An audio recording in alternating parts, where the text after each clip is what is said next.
കവിഞ്ഞൊഴുകുമി അനുഗ്രഹം നിറഞ്ഞൊഴുകുമി അനുഗ്രഹം കവിഞ്ഞൊഴുകുമി അനുഗ്രഹം നിറഞ്ഞൊഴുകുമി അനുഗ്രഹം എൻ പാപവും ശാപവും ഒഴുകി ദൂരയാ ഞാൻ സൗഖ്യമാ നീതിയാ ദൈവ പൈതലാ യേശുവിൻ സ്വന്തമായി തീർന്നു ഞാൻ എന്നെന്നും. കവിഞ്ഞൊഴുകുമി അനുഗ്രഹം നിറഞ്ഞൊഴുകുമി അനുഗ്രഹം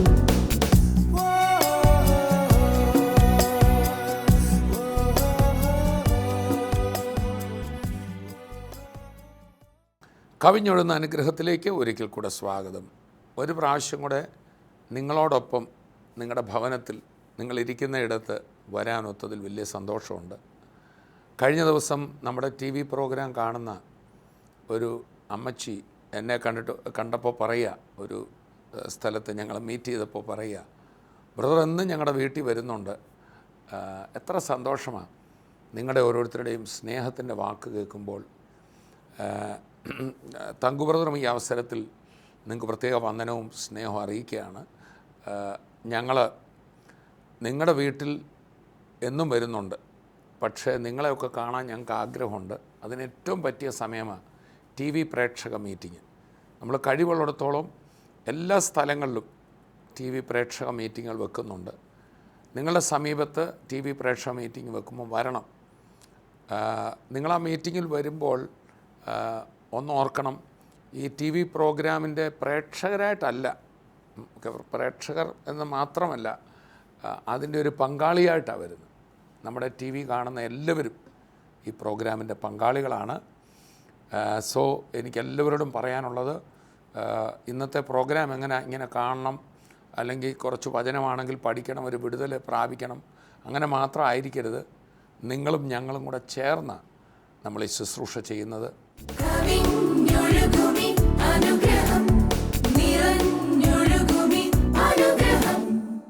അല്പസമയം കർത്താവായ യേശു ക്രിസ്തുവിലുള്ള ചില സത്യങ്ങൾ, ക്രിസ്തുവിൻ്റെ ചില ദിവ്യ സ്വഭാവങ്ങൾ നമുക്ക് തിരുവചനത്തിൽ നിന്നും ഒക്കെ ഒന്ന് മനസ്സിലാക്കാം. പലപ്പോഴും പല സ്ഥലങ്ങളിലും ചെല്ലുമ്പോൾ രോഗികളൊക്കെ പ്രാർത്ഥിക്കാൻ വരുമ്പോൾ, പ്രതിസന്ധികളുള്ളവർ അവരുടെ വിഷയത്തിൻ്റെ പരിഹാരത്തിനായിട്ട് പ്രാർത്ഥിക്കാൻ വരുമ്പോൾ എന്നോട് ഇങ്ങനെ പറയാറുണ്ട്, ബ്രദറെ വിടുതൽ കിട്ടുകയാണ്, ഞാൻ സാക്ഷ്യം പറഞ്ഞോളാം. അവരുടെ എന്താ പറയുന്ന അങ്ങനെ അവരതിനെക്കുറിച്ച് ധരിച്ചിരിക്കുന്നത്. പക്ഷെ അത് കേൾക്കുമ്പോൾ ഒരു ബുദ്ധിമുട്ട് പോലെ തോന്നാറുണ്ട്. നമ്മൾ സാക്ഷ്യം പറഞ്ഞോളൂന്നും കൊണ്ടൊന്നും അല്ല യേശു നമ്മളെ സൗഖ്യമാക്കുന്നത്. എന്നാൽ കർത്താവ് ആഗ്രഹിക്കുന്നുണ്ട് നമ്മൾ വിടുതൽ പ്രാപിക്കുമ്പോൾ നമ്മൾ കർത്താവിൻ്റെ സാക്ഷികളാകണം. അത് തനിക്കെന്തോ കിട്ടാൻ വേണ്ടിയല്ല, എനിക്ക് ലഭിച്ച ഒരു വിടുതൽ, എനിക്ക് ലഭിച്ചൊരു നന്മ ഞാൻ സാക്ഷ്യം പറയുമ്പോൾ അത് മറ്റൊരാൾക്ക്, ഇപ്പോൾ ക്യാൻസറിന് സൗഖ്യം കിട്ടിയ ഒരാൾ, ആ വ്യക്തിയുടെ സാക്ഷ്യം കേൾക്കുമ്പോഴാണ് മറ്റൊരു ക്യാൻസർ രോഗിക്ക് എനിക്കും പ്രാർത്ഥനയിലൂടെ വിടുതലിനൊരു സാധ്യത കിടപ്പുണ്ടല്ലോ എന്ന് തോന്നുന്നു. ഈ നമ്മൾ എത്രയോ പേര് TV പ്രോഗ്രാം കാണുകയും ഇതുപോലുള്ള കർത്താവായ യേശുവിൻ്റെ നാമത്തിൽ നടക്കുന്ന പ്രാർത്ഥനകളിൽ സംബന്ധിക്കുകയും സൗഖ്യമാകുകയും ചെയ്യുമ്പോൾ ഒരു കാര്യം നമ്മൾ അറിയണം, ഇങ്ങനൊരു സൗഖ്യത്തിൻ്റെ സാധ്യതയുണ്ടെന്ന് ഇന്നും കേരളത്തിൽ പോലും അറിയാത്ത ഒത്തിരി പേരുണ്ട്. ഇന്ത്യയിലെ മറ്റു സ്ഥലങ്ങളുടെ കാര്യം ഒന്നും പറയണ്ട.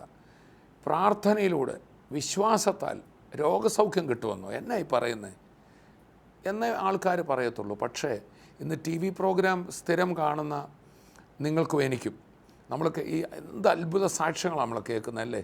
ക്യാൻസറുകൾ സൗഖ്യമായത്, വളഞ്ഞ അസ്ഥികൾ നിവർന്നത്, കണ്ണ് തുറന്നത്, ഡോക്ടർമാർ തള്ളിക്കളഞ്ഞ കേസുകളിൽ പോലും കുഞ്ഞുങ്ങളുണ്ടായത്. ഈ സാക്ഷ്യങ്ങളൊക്കെ കേൾക്കുമ്പോൾ ഇന്ന് നമുക്ക്, എനിക്ക് തോന്നുന്നു കേരളത്തിലൊക്കെ മിക്കവാറും പേർക്ക് അവരുടെ മനസ്സിൽ തന്നെ ഒരു ധാരണയായി സൗഖ്യത്തിനുള്ള പ്രാർത്ഥനയെ കൂടെ കർത്താവായ യേശു സൗഖ്യമാക്കാൻ ഒരു സാധ്യത കിടപ്പുണ്ടെന്ന് ഇപ്പോൾ ഒരുവിധം എല്ലാവർക്കും അറിയാം. എന്നാൽ പ്രിയപ്പെട്ടവരെ, ഈ അറിവ് എങ്ങനെയാണ് കിട്ടിയത്? പലരുടെയും വിടുതൽ കണ്ടതുകൊണ്ട്. ആകയാൽ കർത്താവിൻ്റെ വലിയ ആഗ്രഹമാണ്, കർത്താവ് ഒരു വ്യക്തിക്ക് വിടുതൽ കൊടുക്കുമ്പോൾ അവർ കർത്താവിൻ്റെ സാക്ഷിയാകണം. അത് മറ്റുള്ളവരുടെ വിടുതലിലേക്ക് നയിക്കും.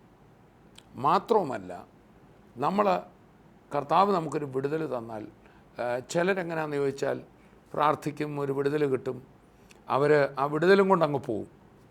പിന്നെ എപ്പോഴെങ്കിലും അവർ ഈ ആത്മീയ കാര്യങ്ങൾ ശ്രദ്ധിക്കുന്നത് അടുത്തൊരു പ്രശ്നം വരുമ്പോഴാണ്. നമ്മൾ അങ്ങനെ ആകരുതെന്നാണ് കർത്താവ് ആഗ്രഹിക്കുന്നത്. നമ്മുടെ വിടുതൽ കിട്ടി നമ്മൾ കർത്താവിൻ്റെ സന്നിധിയിൽ വന്ന് എന്നെ കർത്താവ് വിടുവിച്ചതിന് നന്ദി, ദൈവമക്കളുടെ മധ്യത്തിൽ വന്ന സാക്ഷ്യം പറയുമ്പോൾ കർത്താവിന് നന്ദി പറയുക മാത്രമല്ല, തുടർന്ന് നമ്മളെ കർത്താവ് വിടുവിച്ച കർത്താവിൻ്റെ സന്നിധിയിൽ കൂട്ടായ്മയിൽ കടന്നു വന്ന് വചനം കേട്ട് നമ്മൾ വചനത്തിൽ വളരണം. ഓരോ വിഷയത്തിനും സ്പൂൺ ഫീഡ് ചെയ്യുന്ന കുഞ്ഞുങ്ങളെപ്പോലെ നമ്മളാകരുതെന്നാണ് കർത്താവിൻ്റെ ആഗ്രഹം. നമ്മൾ എല്ലാ വിഷയവും വരുമ്പം ദൈവദാസന്മാരെ വിളിക്കും, ബ്രദറെ ഒന്ന് പ്രാർത്ഥിക്കണേ, പാസ്റ്ററെ ഒന്ന് പ്രാർത്ഥിക്കണേ, എനിക്ക് ഇന്ന വിഷയമാണ്. പിന്നെ ആ വിഷയം അങ്ങ് മാറി അടുത്ത വർഷം അല്ലെ അടുത്ത മാസങ്ങളിൽ പിന്നെയും ഒന്ന് പ്രാർത്ഥിക്കണേ എന്ന് നമ്മൾ പറയുന്ന രീതിയിൽ അത് വാസ്തവത്തിൽ നമ്മളിപ്പോഴും ആത്മീയത്തിൽ ശിശുക്കളാണ്. നമുക്കറിയാം, നമ്മുടെ കുഞ്ഞുങ്ങളെ എനിക്ക് പാല് തരണമേ എന്ന് പറഞ്ഞു, നമ്മൾ പാലെടുത്ത് കൊടുത്തു. പക്ഷേ എന്നും അങ്ങനെ ഇരിക്കുന്നത് നമുക്കിഷ്ടമില്ല. അവർ പാലെടുത്ത് കുടിക്കുന്നവരായിട്ട് മാറണം, അല്ലേ? അതിനെയാണ് ആത്മീയമായ വളർച്ചയെന്ന് പറയുന്നത്. അപ്പോൾ ഇന്ന് തിരുവചനത്തിൽ കർത്താവിൻ്റെ ശുശ്രൂഷയിൽ തന്നെ ഉണ്ടായ ചില സംഭവങ്ങൾ ഞാനൊന്ന് വായിക്കാം. ഓരോരുത്തരുടെ ആറ്റിറ്റ്യൂഡ്. പ്രിയപ്പെട്ടവരെ, കർത്താവ് നമുക്കൊരു വിടുതൽ തന്നാൽ കർത്താവിന് നമ്മൾ പൈസ കൊടുക്കണ്ട, കർത്താവ് സൗഖ്യമാക്കാൻ നേർച്ച കഴിക്കേണ്ട, വഴിപാട് കഴിക്കേണ്ട, ഒരു നാണയവും കർത്താവിന് കൊടുക്കണ്ട. നമ്മുടെ ഒരു നന്മ കൊണ്ടുമല്ല കർത്താവ് സൗഖ്യമാക്കുന്നത്. വിശ്വസിച്ച് ആശ്രയിച്ചാൽ മതി. ഈ യേശു എന്നെ കൈവിടത്തില്ല, എന്നെ സൗഖ്യമാക്കും എന്ന് വിശ്വസിച്ച് കർത്താവിൻ്റെ അടുക്കൽ ആര് ചെന്നാലും കർത്താവ് സൗഖ്യമാക്കും. ഇന്ന് ഈ പ്രോഗ്രാം നടന്നുകൊണ്ടിരിക്കുമ്പോഴും ചിലരെങ്കിലും ചിലപ്പം വിചാരിക്കുമായിരിക്കും, എനിക്കിതിനുള്ള യോഗ്യതയുണ്ടോ, എൻ്റെ രോഗസൗഖ്യമാകുമോ? ആകും. അത് നമ്മുടെ പ്രാർത്ഥനയുടെ ഗുണം കൊണ്ടോ നമ്മുടെ വിശുദ്ധി കൊണ്ടോ ഒന്നുമല്ല. കർത്താവ് സ്നേഹവാനാണ്. അവൻ രോഗികളെ കണ്ടപ്പോൾ മനസ്സലിഞ്ഞു. രോഗികളെ കണ്ടപ്പോൾ ഇവൻ്റെ കുഴപ്പം കൊണ്ടാണ്, ഇവൻ്റെ അപ്പനത് ചെയ്തിട്ടാ, അമ്മ ഇത് ഇതൊന്നുമല്ല കർത്താവിൻ്റെ മനസ്സിൽ വന്ന്. നമുക്കിതൊക്കെ വരുമല്ലേ? ഏതെങ്കിലും ഒരു വീട്ടിൽ പ്രശ്നം കണ്ട ഉടനെ ഇവരുടെ പിതാക്കന്മാരിങ്ങനെ ചെയ്തതാണ്. നമ്മുടെ കർത്താവ് തന്നെ ഒരിക്കൽ പറയുന്നു, ഒരു രോഗിയെ കണ്ടപ്പോൾ ഇവൻ്റെയോ ഇവൻ്റെ പിതാക്കന്മാരുടെയോ ദോഷം കൊണ്ടല്ല ഇത് സംഭവിച്ചത്, ദൈവപ്രവൃത്തി അവനിൽ വെളിവാകാനാണ്. അപ്പം കർത്താവ് ഏതൊരു പ്രതിസന്ധികളെയും ദൈവപ്രവൃത്തി വെളിവാകാനുള്ളൊരു സാധ്യതയായിട്ടാണ് കാണുന്നത്. ഇന്ന് എന്നെ കേൾക്കുന്ന നിങ്ങളുടെ ജീവിതത്തിലെ പ്രശ്നം, കടബാധ്യത, കുടുംബത്തകർച്ച, എന്തുമായിക്കൊള്ളട്ടെ, അത് യേശു കാണുന്നത് ഒരത്ഭുതത്തിൻ്റെ സാധ്യതയായിട്ടാണ്. ഒരു പരാജയത്തിൻ്റെ പടുകുഴിയായിട്ട് അതിനെ കാണരുത്, ഒരത്ഭുതത്തിൻ്റെ സാധ്യതയായിട്ട് അതിനെ കാണണം. അപ്പോൾ തന്നെ കർത്താവ് അത് വിടുവിക്കുമ്പോൾ കർത്താവിൻ്റെ ഏറ്റവും വലിയ ആഗ്രഹം നമ്മൾ കർത്താവിൻ്റെ സാക്ഷിയാകണമെന്ന്.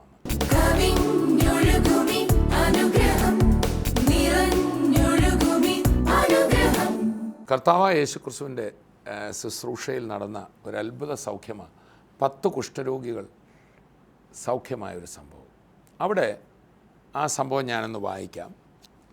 ലൂക്കോസിൻ്റെ സുവിശേഷം 17-ാം അധ്യായം 11 മുതൽ.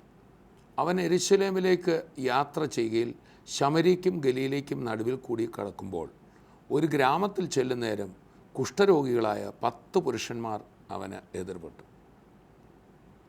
അകലെ നിന്നുകൊണ്ട്, യേശു നായക, ഞങ്ങളോട് കരുണയുണ്ടാകണമേ എന്ന് ഉറക്കെ പറഞ്ഞു. കുഷ്ഠരോഗികൾ മനുഷ്യരുടെ അടുക്കൽ ചെല്ലരുത് എന്നായിരുന്നു അന്നത്തെ മതനിയമം. കുഷ്ഠരോഗിയെ തൊടുന്നവൻ അശുദ്ധനാകണമെന്ന്. അതുകൊണ്ടാണ് അവരകന്ന് നിന്നുകൊണ്ട് പറയുക, യേശുവേ ഞങ്ങളോട് കരുണയുണ്ടാകണമേ എന്ന് ഉറക്കെ പറഞ്ഞു. അവൻ അവരെ കണ്ടിട്ട്, നിങ്ങൾ പോയി പുരോഹിതന്മാർക്ക് നിങ്ങളെ തന്നെ കാണിപ്പിൻ എന്ന് പറഞ്ഞു. ഇവിടെ ഒരു വലിയ ആത്മീയ ഒരു വെളിപ്പാട് കൂടെ ഇവിടെ ഉണ്ട്.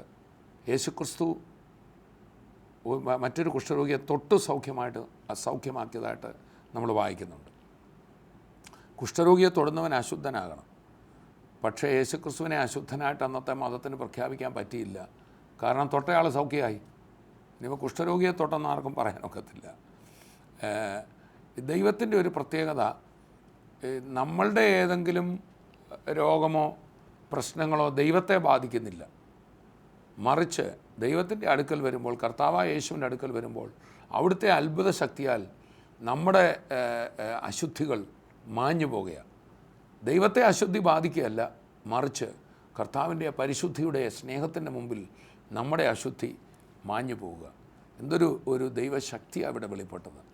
അവിടെ കർത്താവായ യേശു ക്രിസ്തു ഒരു കുഷ്ഠരോഗിയെ തൊട്ടതായിട്ട് നമ്മൾ വായിക്കുന്നു. ഇവിടെ മറ്റൊരു രീതിയിലാണ് കർത്താവ് ചെയ്യുന്നത്. നിങ്ങൾ പോയി പുരോഹിതനെ കാണിക്കുമെന്ന് പറഞ്ഞു. ആരാ പുരോഹിതനെ കാണിക്കേണ്ടത്? സൗഖ്യമായവരാണ് കാണിക്കേണ്ടത്. അവരുടെ ലേവ്യ പുസ്തകത്തിലെ നിയമം അനുസരിച്ച് ഒരു വ്യക്തിക്ക് കുഷ്ഠരോഗം ബാധിച്ചാൽ അവനെ പാളയത്തിന് പുറത്ത് വീട്ടിൽ നിന്നൊക്കെ അകറ്റി മാറ്റി അവനെ ഭ്രഷ്ടനാകും. അവൻ്റെ ശരീരത്തിൽ എപ്പോഴൊരു സൗഖ്യമുണ്ടായാൽ തിരികെ മതപരമായിട്ട് അവനൊരു ചില ആചാരങ്ങൾ ചെയ്യണം. ദേവാലയത്തിൽ വന്ന് പുരോഹിതനെ കണ്ട് പുരോഹിതൻ ചെക്ക് ചെയ്യണം. ആ കുഷ്ഠരോഗം മാറിയെന്ന് പുരോഹിതന് ബോധ്യപ്പെട്ടാൽ ചില യാഗങ്ങളൊക്കെ കഴിച്ച് അവന് ആചാരപരമായ ചില വിശുദ്ധികൾ പുരോഹിതൻ കൽപ്പിച്ച് പുരോഹിതൻ സർട്ടിഫൈ ചെയ്താലേ പിന്നെ വീട്ടിൽ പോകാനൊക്കത്തുള്ളൂ, സമൂഹത്തിൽ വരാനൊക്കത്തുള്ളൂ, പള്ളിയിൽ പോകാനൊക്കത്തുള്ളൂ. എന്തൊരു ഭീകരമായിരുന്നു അന്നത്തെ കുഷ്ഠരോഗികളുടെ അവസ്ഥ എന്നൊന്ന് ഓർത്തു നോക്കി. ഇന്നും കുഷ്ഠരോഗികളുടെ കോളനികളുണ്ട്, കേരളത്തിലുണ്ട്.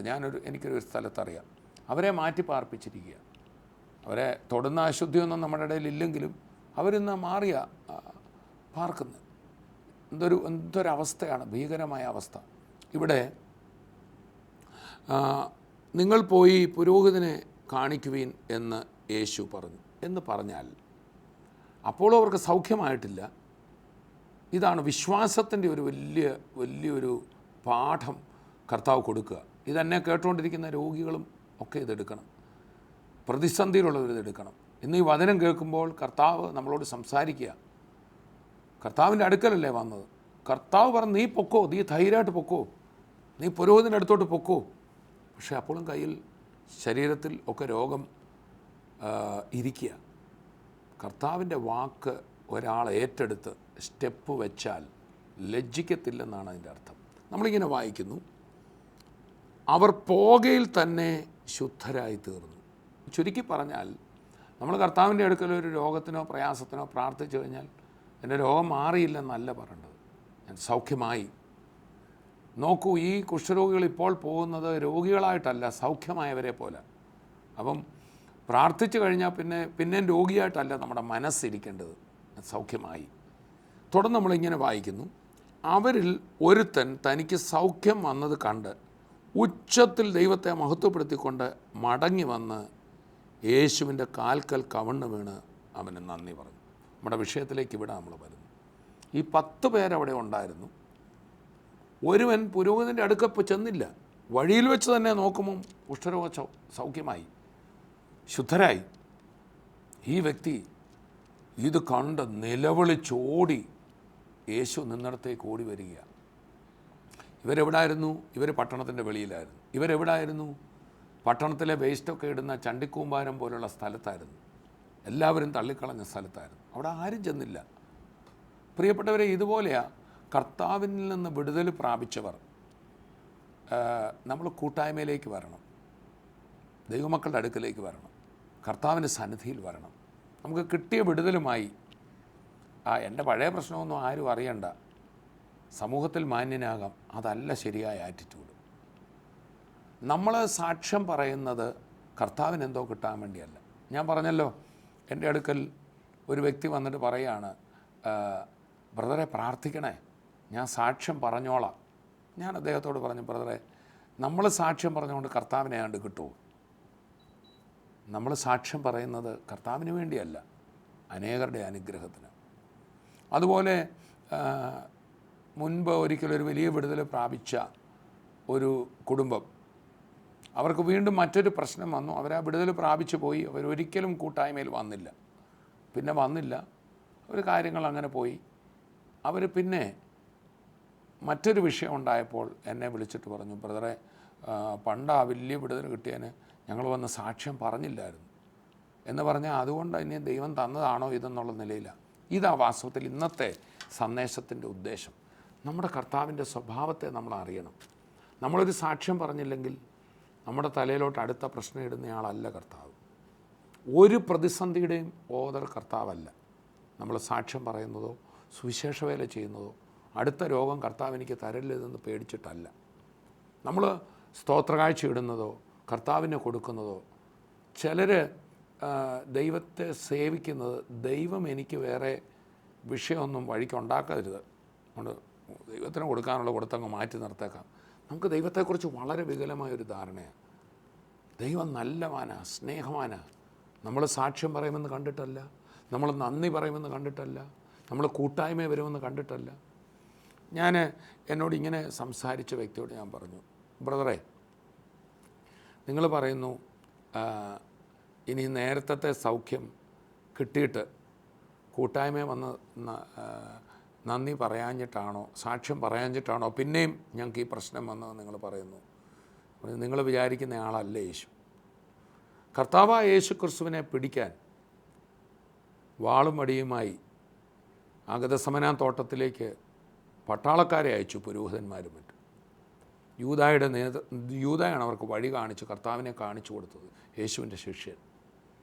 യൂദാ വന്ന യേശുവിനെ ചുംബനം കൊടുത്താണല്ലോ കാണിക്കുന്നത്. ആ സമയത്ത് നമ്മൾ വായിക്കുന്നു, യേശുവിൻ്റെ മറ്റൊരു ശിഷ്യനായ പത്രോസ് വാളൂരി ഈ മഹാപുരോഹിതൻ്റെ ദാസനെ വെട്ടിയത് നമുക്കറിയാം, കൊല്ലാനായിരിക്കും വെട്ടിയത്. പക്ഷേ അന്നേരത്തെ ആ പരാക്രമത്തിലോ വെപ്രാളത്തിലോ ആയിരിക്കും വെട്ടി ചെന്ന് കൊണ്ടത് ഈ പട്ടാളക്കാരൻ്റെ അല്ലെങ്കിൽ മഹാപുരോഹിതൻ്റെ ദാസൻ്റെ കാത ചെവി അറുത്ത് താഴെ വീണു. ഞാൻ പൂർണ്ണമായിട്ടും വിശ്വസിക്കുന്നത് ഈ മനുഷ്യനായിരുന്നിരിക്കും യേശുവിനെ പിടിക്കാൻ വന്ന ആൾക്കാരുടെ ലീഡർ. ഈ മനുഷ്യനായിരിക്കും യേശുവിനെ ചീത്ത വിളിച്ചത്, വേണ്ടാത്തൊക്കെ പറഞ്ഞു. നിങ്ങളാണല്ലേ യേശു, നിങ്ങളെ എന്തെല്ലാം പറഞ്ഞു കാണും. അതുകൊണ്ടായിരിക്കുമല്ലോ പത്രോസ് മറ്റാരെയും വെട്ടിയില്ല, ഈ ആളെ വെട്ടി. അപ്പോൾ തന്നെ ഏറ്റവും വേണ്ടാത്തത് പറഞ്ഞ് തന്നെ പിടിക്കാൻ വന്ന ഗ്രൂപ്പിൻ്റെ ലീഡർ, തനിക്ക് നേരെ ആക്രോശിച്ച ശത്രുവായി വന്ന ആ മനുഷ്യനൊരു പ്രശ്നം വന്നപ്പോൾ കർത്താവിന് മനസ്സലിയുക. അവൻ്റെ വേദന കണ്ടപ്പോൾ, ശത്രുവിൻ്റെ വേദന കണ്ട് മനസ്സലിയുന്ന കർത്താവിനെയാണ് ഞാൻ ഈ തിരുവചനത്തിൽ നിന്ന് ഗ്രഹിച്ച്. തിരുവചനത്തിൽ നിന്ന് മാത്രമല്ല, എൻ്റെ ഇതുവരെയുള്ള ശുശ്രൂഷയിലും ജീവിതത്തിലും ഞാൻ ഗ്രഹിച്ച യേശു അതാ. ആ യേശുവിനെ ഇത് കണ്ടുകൊണ്ടിരിക്കുന്ന ഓരോരുത്തരോടും പറയാൻ എനിക്കിഷ്ടമുണ്ട്. ഒരു വിടുതൽ കിട്ടി, ആ വിടുതൽ സാക്ഷ്യം പറഞ്ഞില്ല, ആരാധനയ്ക്ക് വന്നില്ല, സഭയെ വന്നില്ല എന്ന് പറഞ്ഞ് അടുത്ത പ്രശ്നം തലയിലിടുന്ന ആളല്ല. നമ്മൾ തിരിച്ചു വന്നൊരു സാക്ഷ്യം പറയുമ്പോൾ, ഒരു നന്ദി പറയുമ്പോൾ കർത്താവിന് എന്തോ കിട്ടുകയല്ല, നമുക്ക് തന്നെ അത് അനുഗ്രഹം. കൂട്ടായ്മയിൽ തിരിച്ചു വരുമ്പോൾ ഞാനും തന്നെ കേൾക്കുന്ന എല്ലാവരോടും പറയാം, നിങ്ങളെ കർത്താവ് സ്പർശിച്ചതാണോ, വിടുവിച്ചതാണോ, ഒരു രോഗസൗഖ്യം തന്നാണോ, കുടുംബത്തിലൊരു വിടുതൽ തന്നാണോ, യേശുവിൻ്റെ സാക്ഷിയായിട്ട് നിൽക്കണം. കിട്ടിയ വിടുതൽ അനേകരോട് പങ്കിടണം. ഒരു കൂട്ടായ്മയിൽ കടന്നു പോകണം, കർത്താവിൻ്റെ സാക്ഷിയാണ്. ഇവിടെ നമ്മളിങ്ങനെ വായിക്കുന്നു, അവരിൽ ഒരുത്തൻ തനിക്ക് സൗഖ്യം വന്നത് കണ്ട് ഉച്ചത്തിൽ ദൈവത്തെ മഹത്വപ്പെടുത്തിക്കൊണ്ട് മടങ്ങി വന്ന് അവൻ്റെ കാൽക്കൽ കമണ്ണ് വീണ് അവന് നന്ദി പറഞ്ഞു. ഇതുപോലുള്ള ചില സീനുകൾ കഴിഞ്ഞ പല മീറ്റിങ്ങിൽ, ടി വി പ്രേക്ഷക മീറ്റിംഗ് കണ്ടു. സൗഖ്യമായ ചില സഹോദരിമാർ തുള്ളിച്ചാടി യേശുവേ നന്ദി എന്നും പറഞ്ഞ് തുള്ളിച്ചാടുന്ന അനുഭവങ്ങൾ, സാക്ഷ്യം പറയുന്നത്. അവനോ ശമരിയക്കാരനായിരുന്നു, എന്ന് പറഞ്ഞൊരു യഹൂദനല്ലായിരുന്നു. പിന്നെ കർത്താവ് പറയുക, 10 പേർ ശുദ്ധരായി തീർന്നില്ലയോ? 9 പേർ എവിടെ? ഈ അന്യജാതിക്കാരനല്ലാതെ ദൈവത്തിന് മഹത്വം കൊടുപ്പാൻ മടങ്ങി വന്നവരായി ആരെയും കാണുന്നില്ലല്ലോ എന്ന് യേശു പറഞ്ഞിട്ട് അവനോട്, എഴുന്നേറ്റ് പോയിക്കൊള്ളുക, നിൻ്റെ വിശ്വാസം നിന്നെ രക്ഷിച്ചിരിക്കുന്നു എന്ന് പറഞ്ഞു. കർത്താവ്, നീ പൊക്കോ, സൗഖ്യമായി പൊക്കോ, ബാക്കി 9 പേർക്കും പോയ കുഷ്ഠരോഗം പിടിക്കട്ടെ എന്നല്ല കർത്താവ് പറഞ്ഞു. ഒരിക്കലും യേശു അങ്ങനെ ചെയ്യത്തില്ല. ദൈവം സ്നേഹവാനാണെന്ന് ഇവിടെ വെളിപ്പെടുത്താനാണ് അവിടുന്ന് മാംസം ധരിച്ചിവിടെ വന്നത്. യേശു ഒരു വിഭാഗത്തിൻ്റെ ദേവനല്ല, നമ്മളുടെ ഏവരുടെയും മൂക്കിൽ ശ്വാസമൂതിയ ദൈവം തമ്പുരാന്. ആ ദൈവം പിതാവാണ്, ഒരമ്മയേക്കാൾ സ്നേഹിക്കുന്നതാണ്. ഒരമ്മ മറന്നാലും ഞാൻ മറക്കത്തില്ല എന്ന് തിരുവചനത്തിൽ പറഞ്ഞ ദൈവം, ഈശ്വരൻ, എന്തോ ഈ സൃഷ്ടിതാവായ ദൈവത്തെ വിളിക്കുന്ന ആ ദൈവം നമ്മുടെ അമ്മയാണ്, നമ്മുടെ അപ്പനാണ്, നമ്മുടെ അപ്പായാണ്. നമ്മുടെ സ്വന്തം കുഞ്ഞുങ്ങൾക്ക് ഒരു നന്മ നമ്മൾ ചെയ്തു, അവരത് മറന്നാലും നമ്മൾ തിരിച്ചവൻ്റെ തലയിൽ പ്രശ്നം ഇടുവോ? ഒരിക്കലുമില്ല. മാനവജാതിയുടെ പിതാവാ ദൈവം. ആ ദൈവത്തിൻ്റെ സ്നേഹം മനുഷ്യരൂപത്തിൽ ഇവിടെ വെളിപ്പെട്ടു നമുക്ക് മനസ്സിലാകുവാൻ. അതാ കർത്താവായ യേശു ക്രിസ്തു.